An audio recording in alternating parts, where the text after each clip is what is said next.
باست کرد میتێکی تورک یاخود هەواڵگیری وڵاتانی داگیرکار لە ناوچەکە بە ئازادانە بسوڕێنەوە، بەڵام شۆڕژگێڕێک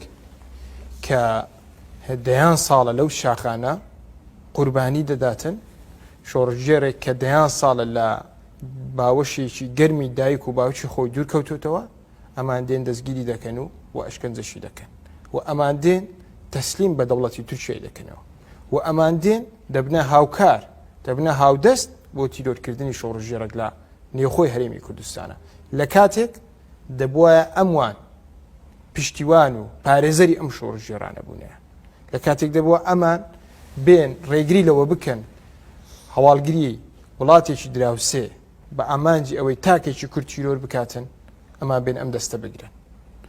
تۆر لێوە گەڕێ کە ئەمان ڕێگری لەم کاری هەواڵگیری ناکەن، ئەوان ڕێ بە ئێمە بدەن، ڕێ بە هاوڵاتی بدەن، ڕێ بە خەڵک بدەن. ئێمە بینیمان گەلی شیلاتزێ چۆن تەنها بە بەرد دوور لە ڕووی بینەران پەرژینێک بێ بە نعلەکانی پێیان لەشکرێکی داگیرکاریان لە ناوچەکانی شیلاتزێوە دەرنە. هاوڵاتیانی هەرێمی کوردستان ئەگەر ئەم فشارە سیاسی و